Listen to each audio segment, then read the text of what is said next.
Hello, everyone. This is Susan Hogan at the IAB. This is a webinar for the 2018 full year advertising internet ad rev report. And we are extremely excited to share some information with the industry today. Along with me, I have guests David Silverman and Stephen Krasnow from PwC.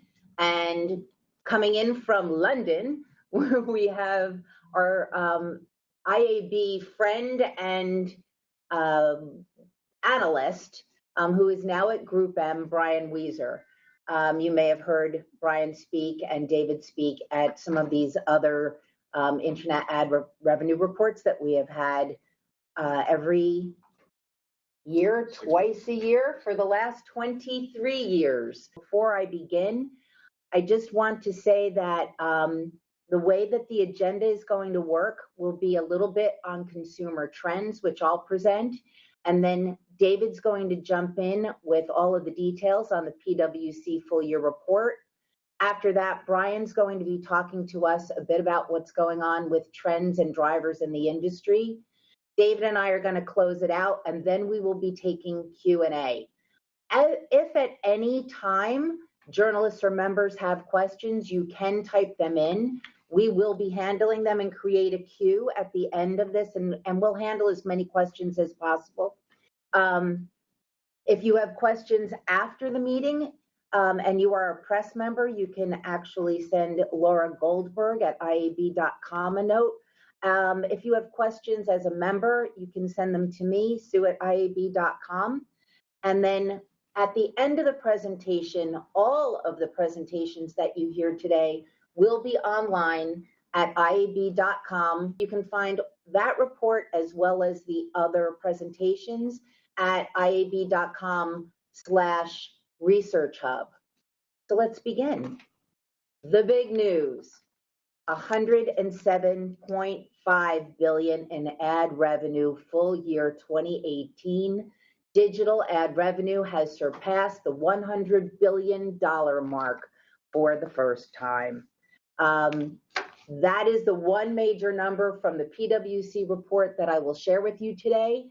What my intent here is to open up this discussion and presentation with some of the drivers from a consumer usage and time spent standpoint that are behind these big numbers that David will present. So the first one that I'll share with you is that digital usage is up 20% year over year. As ad dollars chase consumers, the market continues to climb. So with a 1% increase in size, we're still seeing 20% more time online. 65% of digital users are actually using multi-platform now. So we still see that not only cross-device and but also mobile are continuing to erode desktop. Time spent on mobile is also up, total of 31% year over year. We saw desktop drop 2% in that same period. Mobile is, again, continuing to erode the time spent on desktop.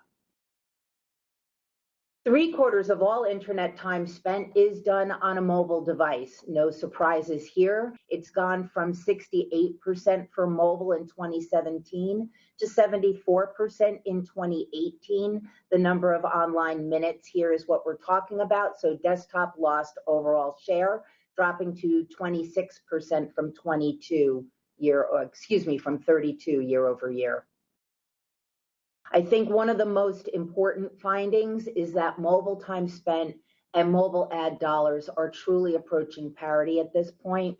If you look on the left side of this chart, you'll see that the time spent versus the ad revenue in 2018 shows a 14% gap in ad dollars to time spent. If you look at 2018, you've seen that gap close down to 8%. So again, the eyeballs are being followed by dollars much more closely now as versus they had been in the past. Social also jumped. Where if you take a look at the the right side of this chart, you'll see a little box there. There was a change in methodology. We've used ComScore for these numbers. Just wanted to share that social media sites by month time spent is up significantly year over year. On video, 62% of video starts are occurring on a mobile device now. When we look at Q2 17 versus Q2 18, we saw a year-over-year increase of 9%. That's the most recent data we can get here. Smartphones accounted for 52% of the starts, a 13% year-over-year difference. So you can see that mobile is stimulating growth in video viewing. Display CPMs are holding pretty steadily across categories. We're seeing just a little bit of an uptick on home and fashion, a little bit of an uptick in finance, as well as in travel, but for the most part, they're holding firm.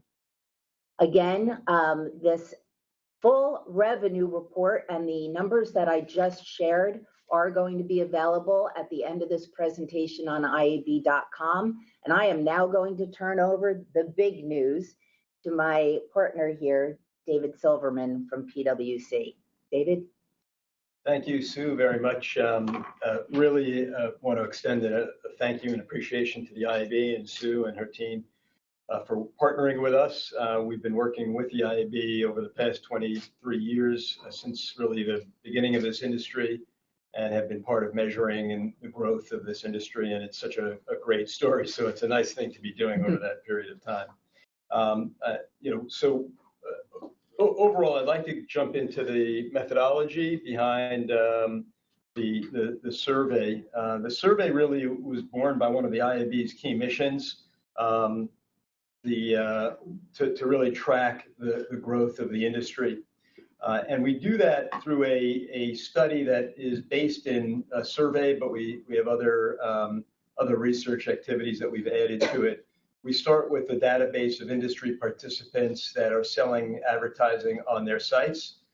It's a pretty broad group of companies that cross different types of industries.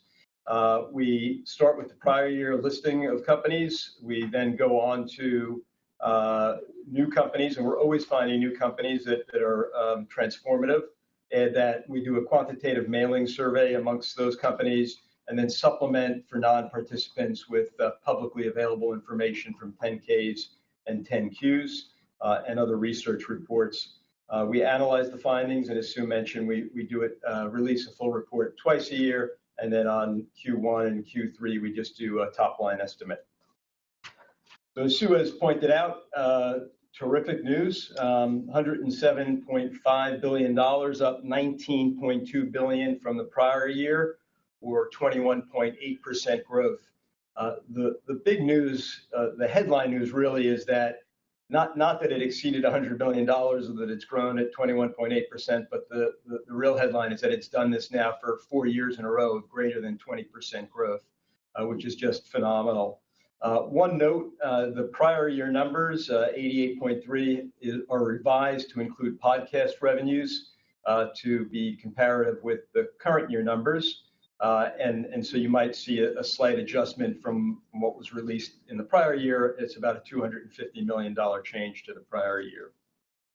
In the fourth quarter, we see growth of 19.8% versus the prior year. So the growth rate is slightly lower than the full year growth rate. The fourth quarter is $31.4 billion, $5.2 billion higher than last year's fourth quarter. And in the third quarter, a similar story, 21.7% growth to $26.6 billion, or a $4.8 billion increase. The next slide is my favorite slide, because this one really shows the tracking that we've been doing with the IAB since 1996. And there's a lot to digest here. You can see what I'll call 3 basic periods here, the bubble, the post-bubble, and then the period that we're in right now, which really extends from 2009, basically 10 years of, 9 or 10 years of growth. A couple of key takeaways. One is the first quarter we started tracking was $30 million. Q4 of 2018 is 1,000 times the size of that first quarter. It's also 15 times the size of the quarter Q4 of 2000, the height of the internet bubble. And when you're standing on top of Q4 2018, you can barely see the bubble. It doesn't look too much of a bubble. And then a 5 times growth over the past 10 years. So the industry has grown 5 times in 10 years. And the 35th consecutive quarter versus prior year quarter, double-digit growth, which is an amazing statistic. Lastly, I'll just mention, you can see the spikes in Q4 on this slide.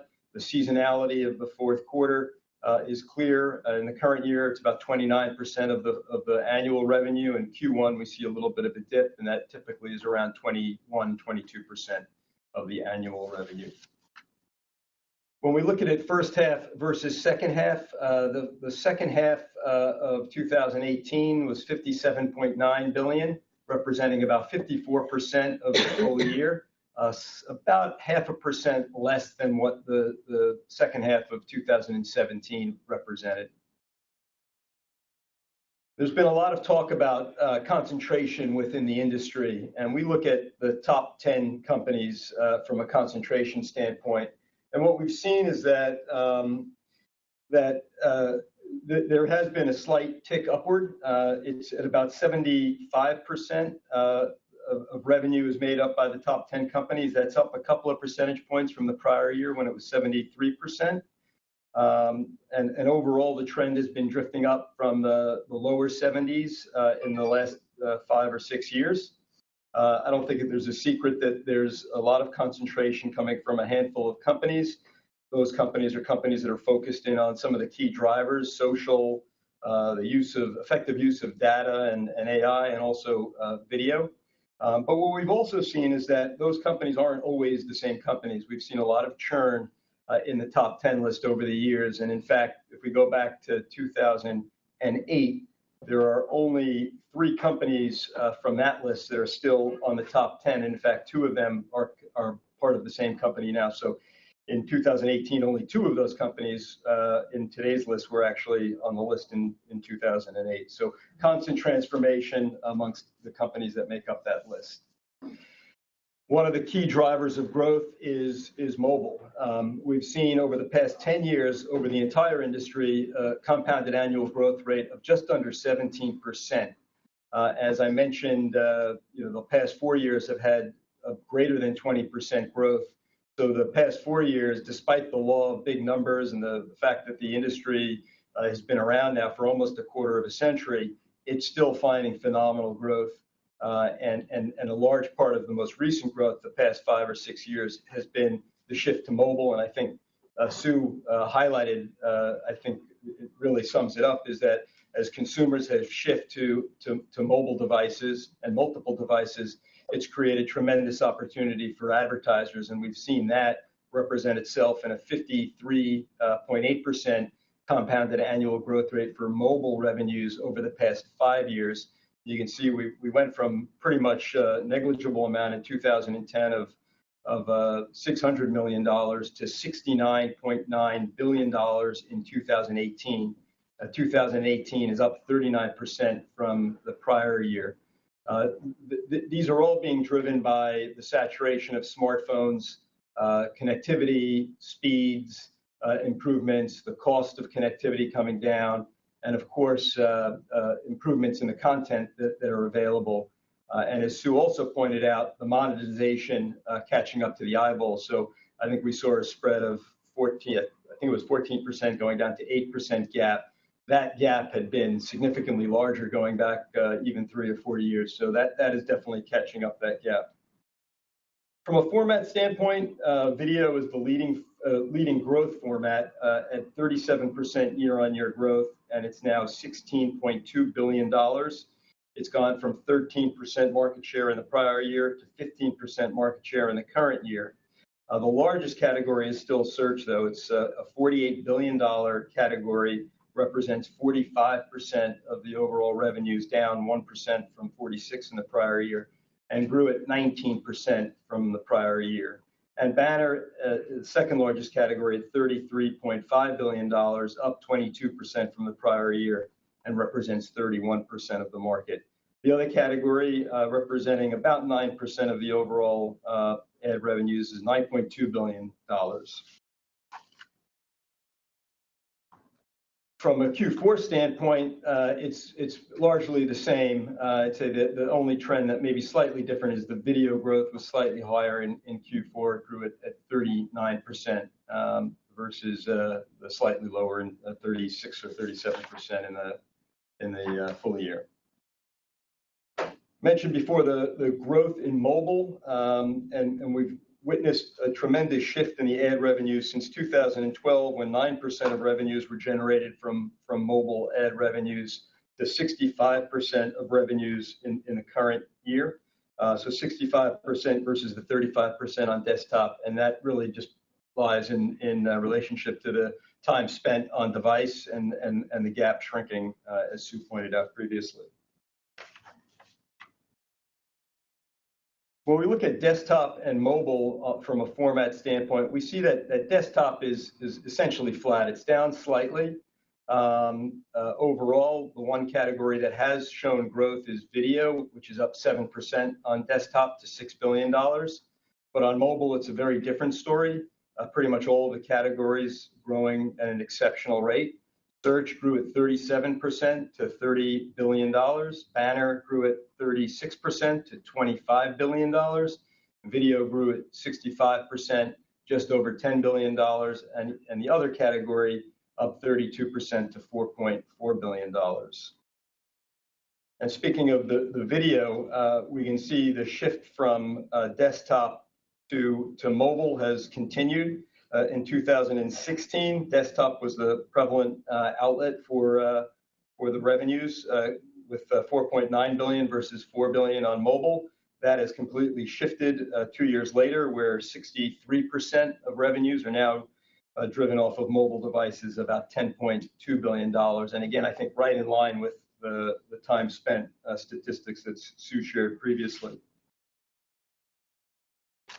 One of the key drivers over the past 6 or 7 years really has been social media, and it continues to be a major engine of growth.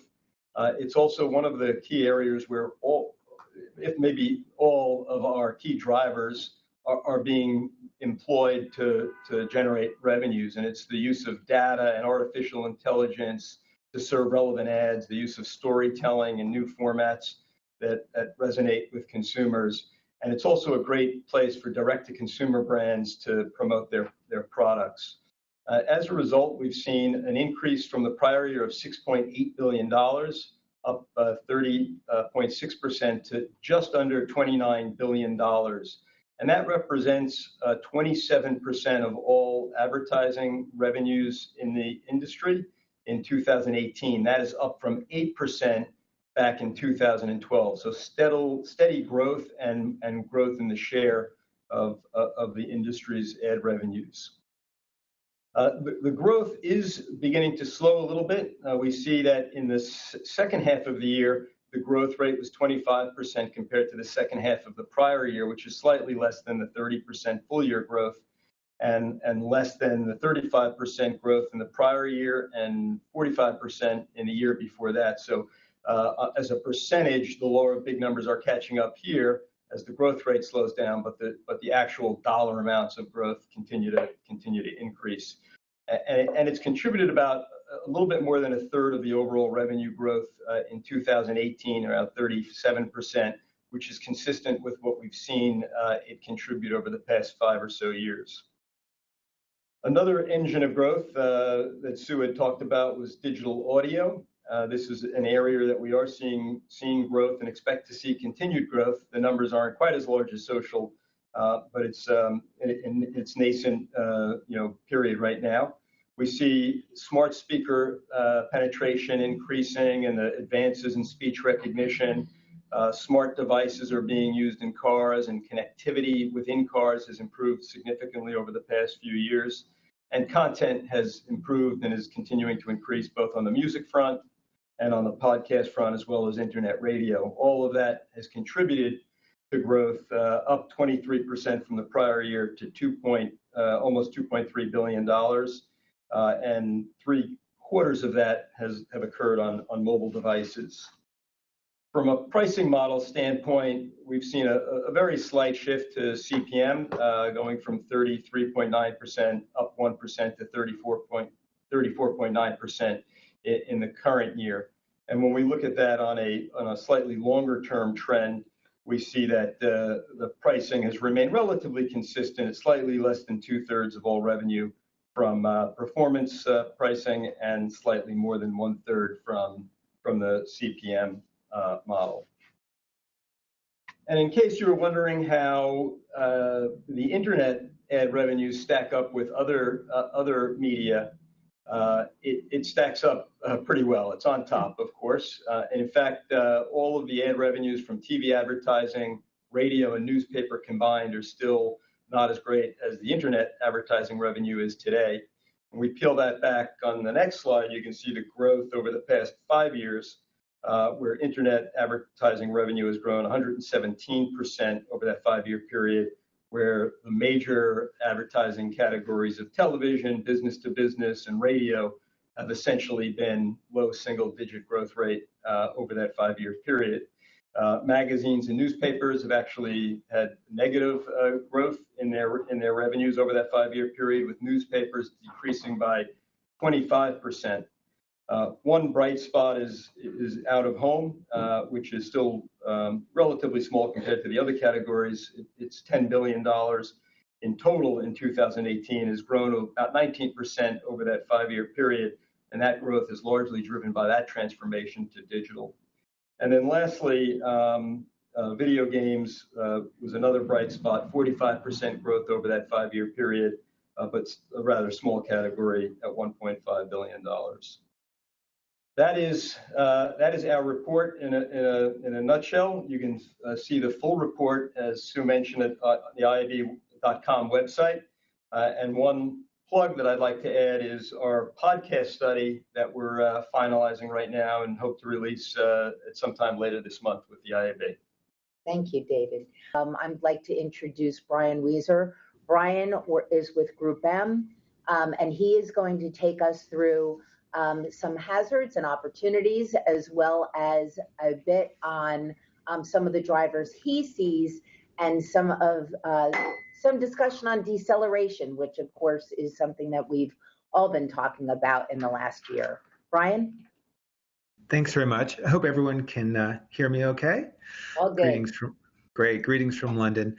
There's two things we're going to really focus on. One is opportunities and hazard. I guess it's one thing or two, depending on your perspective. And then, yes, we'll talk, as Sue mentioned, about some current trends impacting the current quarter or the most recent quarter.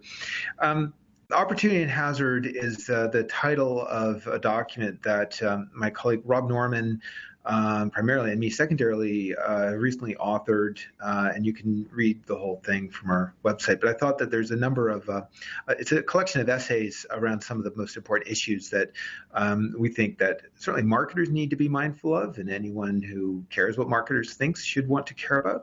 And so we've gone into some depth on these essays about those issues. One I wanted to talk about specifically, which maybe resonates more, tactically, given a lot of concerns, relates to this notion of identity. And when I think about identity, I think about the idea of how marketers and media owners use data to create identities of individuals or proxies for individuals and audiences for purposes primarily of targeting. This is a concern or an issue in the context of GDPR, which obviously is in effect in Europe in its current form, and who knows what form in the future. And of course, there is a lot of effort around what happens in the United States with respect to CCPA or other similar privacy laws that will come into effect in the United States and in other countries in the years ahead. And I thought it would be useful to take some historical perspective on the idea of identity from the vantage point of a marketer. As I was digging into this topic, I was trying to find the earliest example of at least a mass effort to use identity in some form from a marketing perspective. An early one that I could point to, earliest, who knows, but Ladies' Home Journal. The first magazine that I believe was segmented as we might understand it today.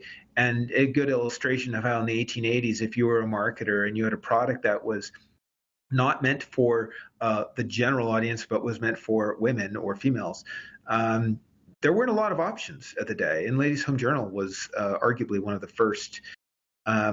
And so in this essay, as I go through some of the history around how audience identification evolved, certainly you go through, I could find examples from the 1940s and 1950s of age becoming a means of targeting, again, in print primarily.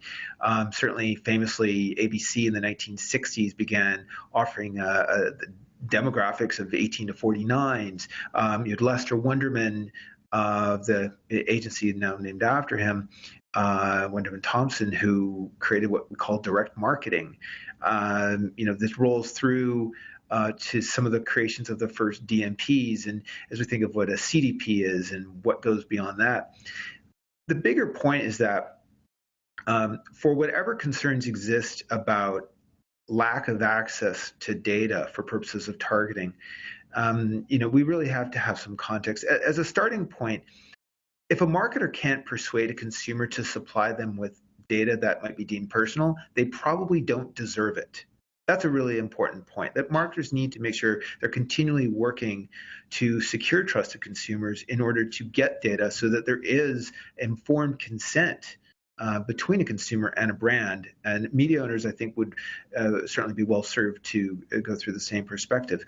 But the bigger point is that I think when marketers are trying to target or do what we'll call targeting, it's always about the least bad alternative. There's never a perfect way to reach an audience. There are only less imperfect ways to reach audiences. And we always use the data that's available to us, whatever is at our disposal. We use the least bad or best data that's available for purposes of targeting. And so that's relevant when we think about what the consequences of privacy laws are on media in general. While they may impact relative winners and relative losers, because the relative advantage from one media owner to the next might change depending on how a law is enacted, the actual overall pool of spending available probably doesn't change. This will tie into our conversation on deceleration in just a moment.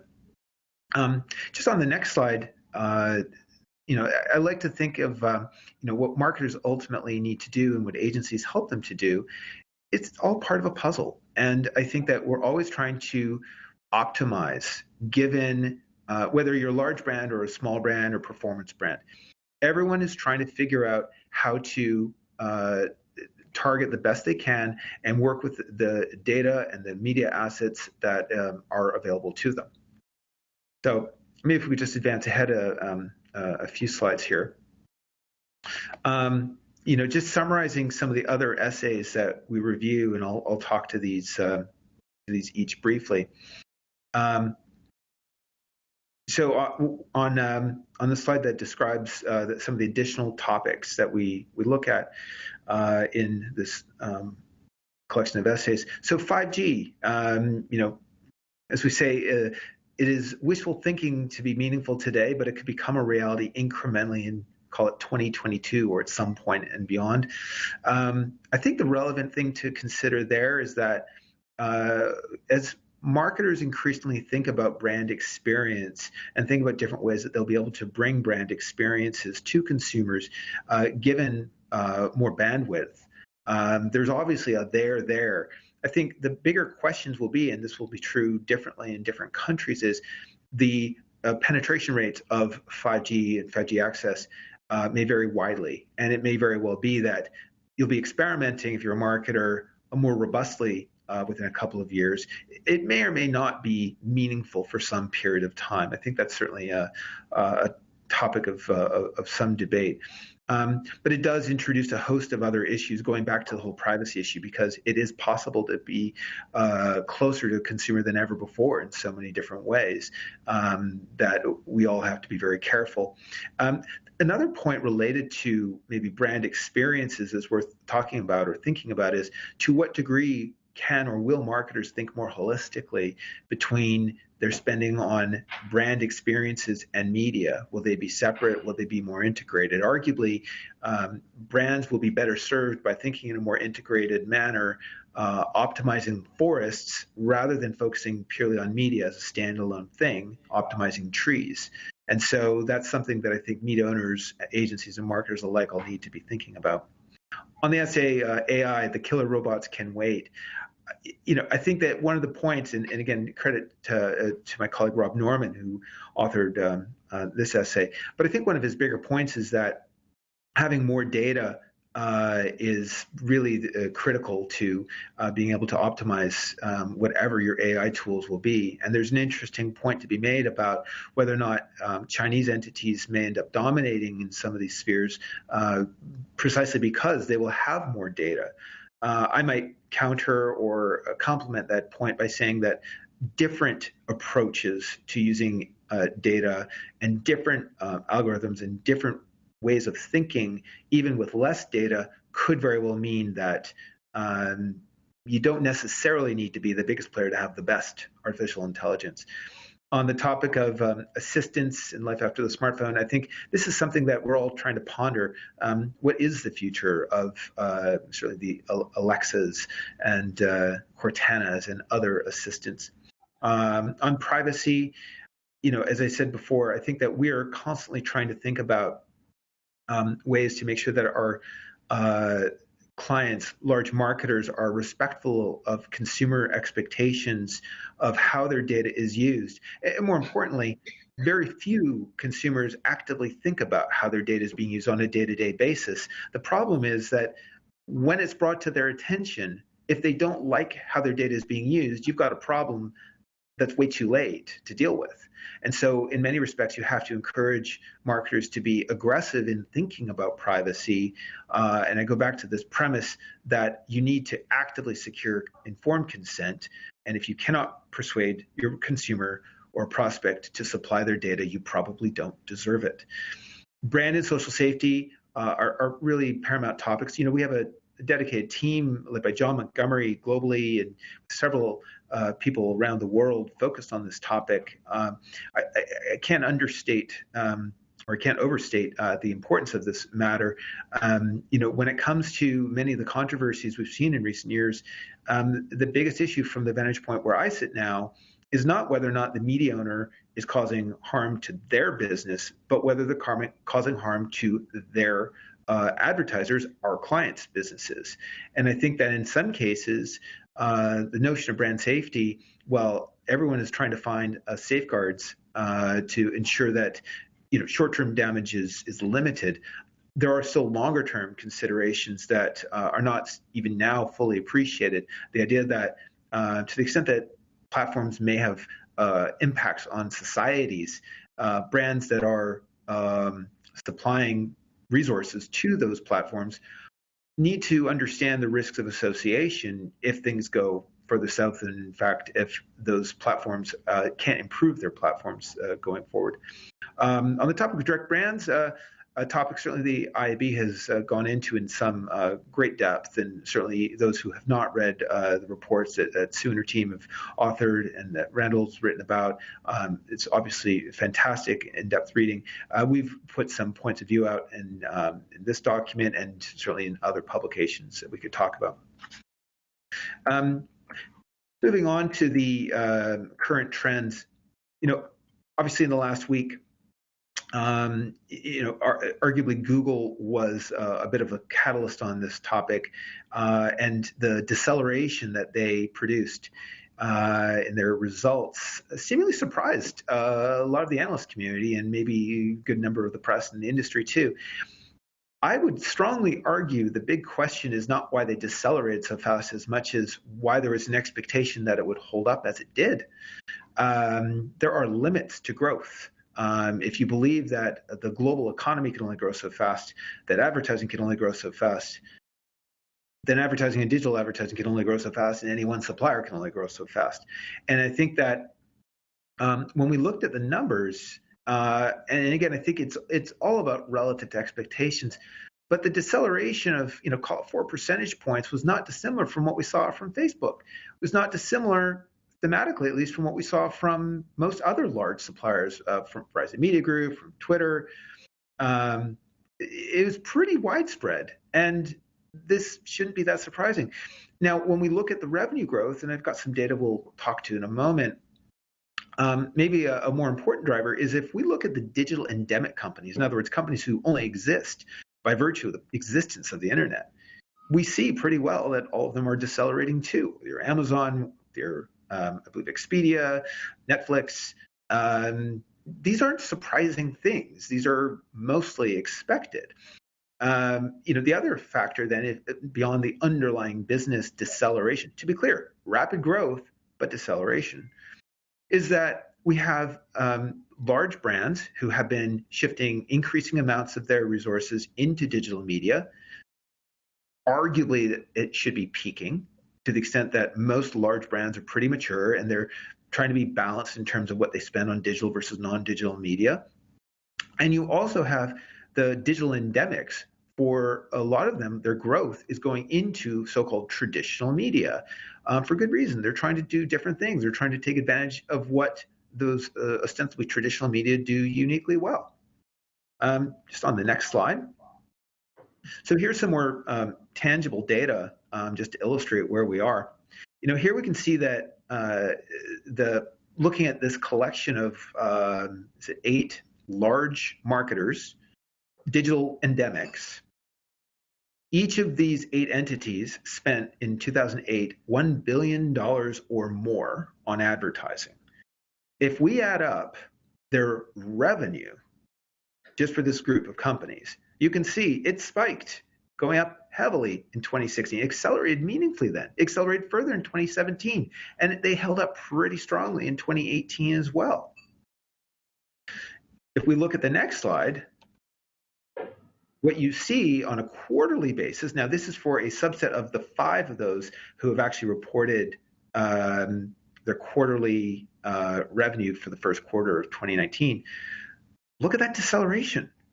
And we have the slowest growth rate since early 2015 in the first quarter of 2019 when we look at the underlying business. And to be clear, I've tried to make this as pro forma as possible with Amazon here, including some estimates on Whole Foods on a like-for-like basis in the numbers in all periods. But what we see is deceleration. So should it be that surprising if we see deceleration in ad spending as well? Not least because slide 9, or the next slide rather, you can see that the amount allocated to advertising as a percentage of revenue has also been falling. So this is maybe one of the more interesting points, I think, that while the amount of spending as a percentage of revenue rose rapidly, I mean arguably rapidly from 2013 to 2014, it's come down pretty consistently. So the percentage of revenue going to advertising has been falling over time. We usually don't get quarterly data from everyone on this, so it's difficult to say exactly what happened, but we know what that general trend is, and it's not up.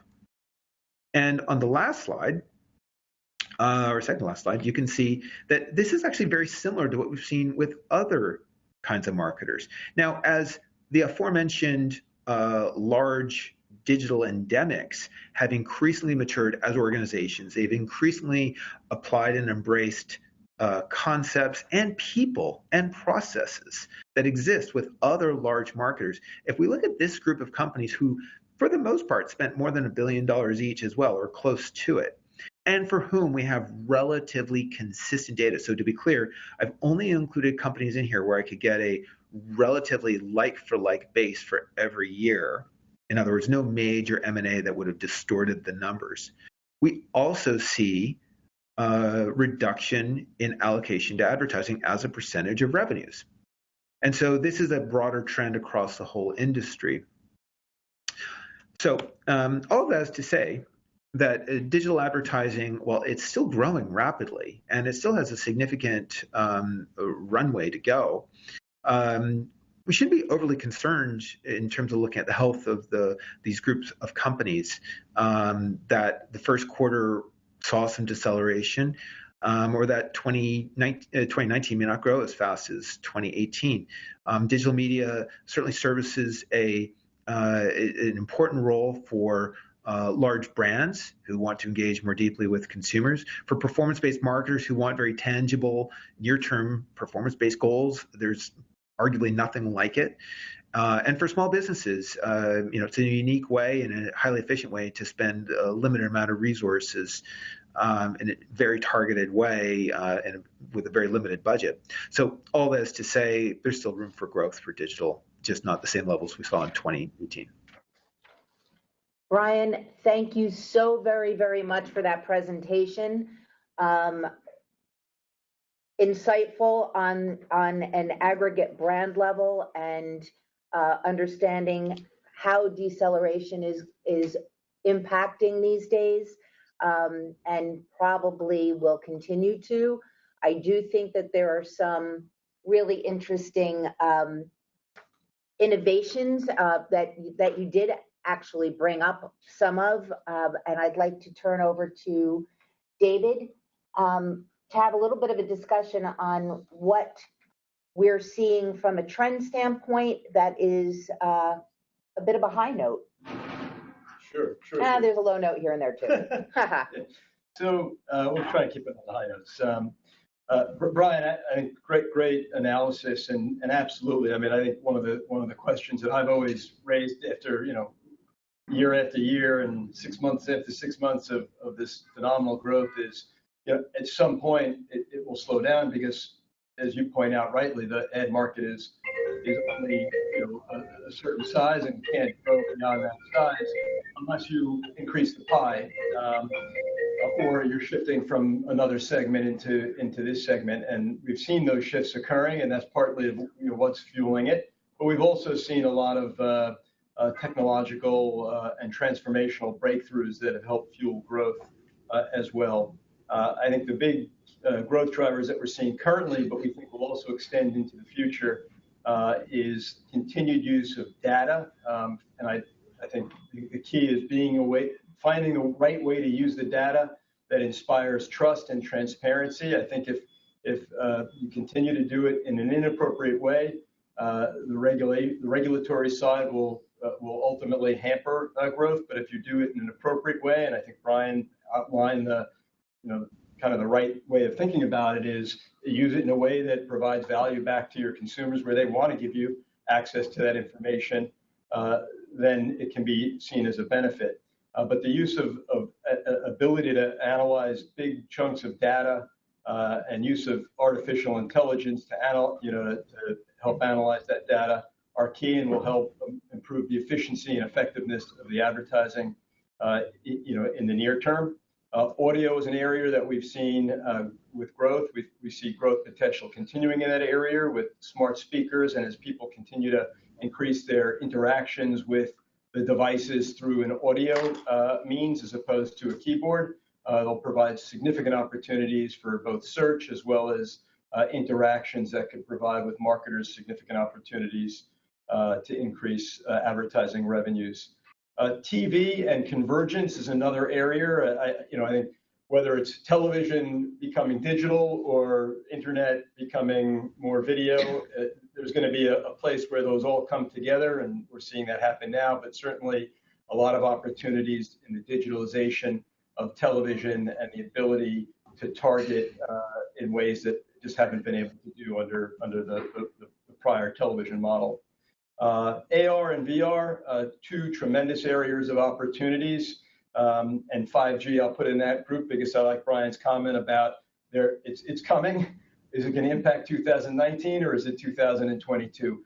That we don't know, but clearly those three technologies, and they're somewhat interrelated, should have a significant impact in the future, whether it's in 19 or in the early 20s is still TBD. Thank you so much. We do have some questions. Social media sites, especially YouTube, are placing a higher emphasis on video that is viewed streamed on TVs.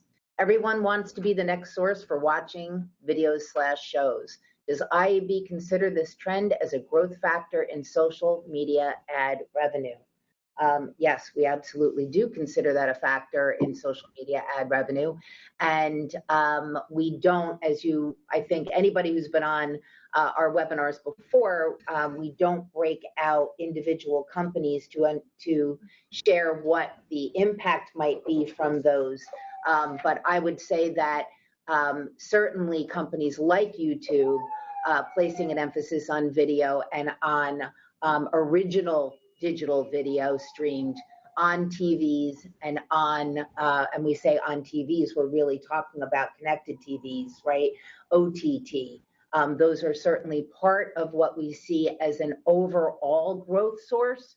How that affects social media remains to be seen as we begin to better understand the nuances of measurement in these spaces. David, do you have something else to add? Yeah, I think we see social stories, social media and video within social as a key driver of growth in our numbers. I think that we see as being a clear factor. Thanks. We were asked also, can we add any color to the digital audio advertising numbers, especially vertical breakouts, market share, et cetera? And I just want to say that, as David mentioned earlier, there will be a podcast-specific PwC report that comes out later in the month. And I don't know if there's anything else you could add at this point. That's right. I think when we release the podcast, you'll see the details and how much that makes up of that component. Thanks. There is another one on that only you could really answer well. B2B, how is that defined in the revenue report? So the B2B is something that we picked up from another publication that PwC uses. It's in the non-internet portion of our report, just comparing from one media to another. So I'd have to go back and take a look, but it's probably more like trade publications. Is my guess as to how it's defined. And with that, we conduct the webinar. I thank everybody for joining. Again, iab.com/research hub is where you'll find all the presentations momentarily.